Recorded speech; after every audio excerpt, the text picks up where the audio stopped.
सातों द्वीपों पर मेरा अधिकार होना चाहिए। जाओ, हर द्वीप पर अधिकार कर लो। नमस्कार, आप देख रहे हैं हिंदुस्तान में, आपके साथ वंशिका पांडे। काली चौदस का पर्व हर साल कार्तिक मास की कृष्ण पक्ष की चतुर्दशी को मनाया जाता है। ये दिन मां काली को समर्पित है और काली चौदस के दिन मां काली की विशेष पूजा की जाती है।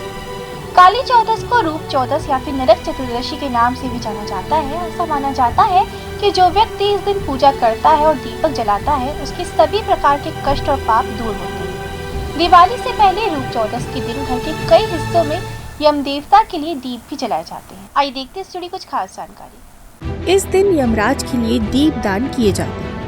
इस दिन सभी नकारात्मक और ऊर्जाओं को जला दिया जाता है, क्योंकि इसे बुरी ऊर्जाओं से छुटकारा पाने के लिए सबसे अनुकूल माना जाता है। इस दिन तिल से अभ्यंग स्नान करने की भी सलाह दी जाती है। तो आइए जानते हैं कि काली चौदस की तिथि, समय और महत्व के बारे में। काली चौदस के दिन रात में मां काली की पूजा करने से साधक को मानसिक तनाव से मुक्ति मिलती है, साथ ही शरीर में सकारात्मक ऊर्जा का संचार होता है। मान्यता है कि काली चौदस के दिन मां काली की पूजा करने से शत्रु पर विजय का वरदान मिलता है और तंत्र साधना करने वाले साधक काली चौदस के दिन महाकाली की साधना को अधिक प्रभावशाली मानते हैं। काली चौदस को ही नरक चतुर्दशी के नाम से भी जाना जाता है और इसके पीछे की कहानी है कि नरकासुर को भौमासुर के नाम से भी जाना जाता है। भगवान कृष्ण अपनी 8 पत्नियों के साथ द्वारका में खुशी खुशी रह रहे थे। एक दिन स्वर्ग के राजा देवराज इंद्र ने आकर उनसे प्रार्थना की कि हे कृष्ण, प्राग्ञ ज्योतिषपुर के राक्षस राजा भौमासुर के अत्याचार से देवता कांप रहे हैं। क्रूर भौमासुर ने वरुण का छाता, अदिति का कुंडल और देवताओं के रत्न छीन लिए हैं और वो त्रिलोक में विजयी हो गया।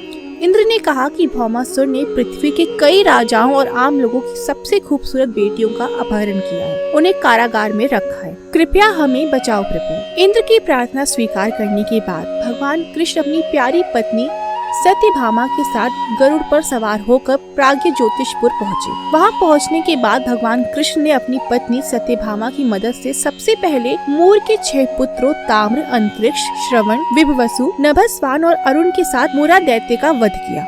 राक्षस मूरा के वध की खबर सुनकर भौमासुर अपने कई सेनापतियों और राक्षसों की सेना के साथ युद्ध करने के लिए निकला और भौमासुर को एक महिला के हाथों मारने का श्राप मिला था। इसलिए भगवान कृष्ण ने अपनी पत्नी सत्यभामा को सारथी बनाया और एक भयंकर युद्ध के बाद कृष्ण ने सत्यभामा की मदद से उसे मार डाला। इस प्रकार श्री कृष्ण ने भौमासुर का वध कर उसके पुत्र भगदत्त को संरक्षण देकर उसे प्राग्ञ ज्योतिष का राजा बना दिया। महाभारत युद्ध में भगदत्त कौरवों की ओर से लड़ते हैं। जिस दिन श्री कृष्ण ने भौमासुर अर्थात नरकासुर का वध किया, उस दिन कार्तिक मास की चतुर्दशी थी, इसलिए इसे नरक चतुर्दशी भी कहते हैं। इस दिन श्री कृष्ण ने भौमासुर यानी कि नरकासुर का वध कर लगभग 16,000 स्त्रियों को उसके बंधन से मुक्त कराया था और इसी खुशी में लोग दीप जलाकर नरक चतुर्दशी का पर्व मनाते हैं। तो ये थी हिंदुस्तान की कुछ खास जानकारी। ऐसी जानकारियों के लिए बने रहिए हिंदुस्तान के साथ।